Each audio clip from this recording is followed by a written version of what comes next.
So, in this question, it says study figure 3b in the resource booklet. Explain the role of global warming in changing mean sea level since 1920. The first thing to notice, it says explain. So in an explain question, you have to give reasons or purpose of something. So you have to remember to link sentences together with connectives like this means that, as a result of this, on a furthermore, etc. It talks about global warming and sea level, so you need to talk about eostatic change, not isostatic change, which is a change in the land level. It's a 6-mark question, so for an explain at 6 marks, you need 2 PEE paragraphs, 1 point and evidence together, then 2 explanations. Do that twice, so it's basically 2 times 3 marks. There's a figure of 3b, goes without saying, you need to use it. So example one, here that are a very good answer. One of the students I marked said that one role of global warming is changing sea level through eostatic change in sea level. For example, melting of ice caps. That's a point. From figure 3b is what they meant. We see that throughout the 1920s to 2020, global sea level has increased from about minus 130 millimeters to 60 millimeters. Evidence, but that counts as 1, okay? It then says this may have been because of global warming leading to ice caps melting.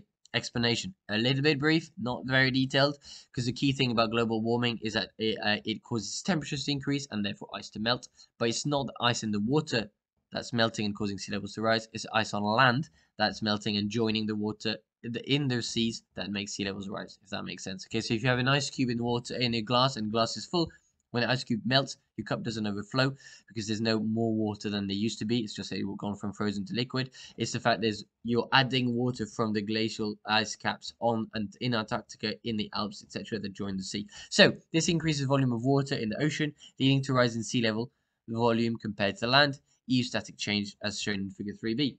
That's the second explanation, okay?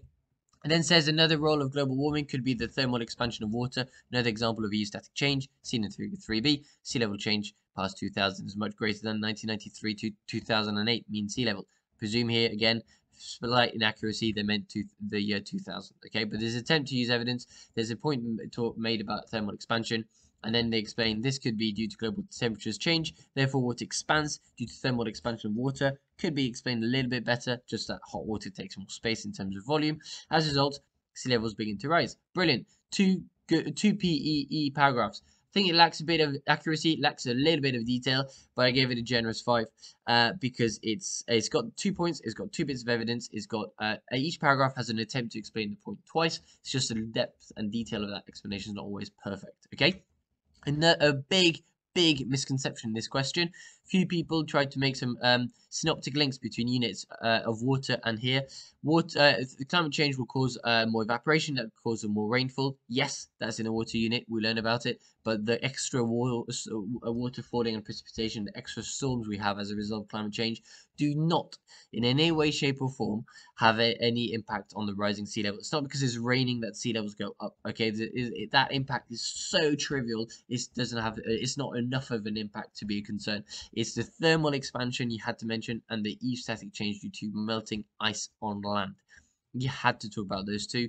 Trying to make a link to the water cycle was a little bit of a clumsy attempt to try and make a synoptic link. It's nice. I like to see a synoptic link, just didn't work in this case.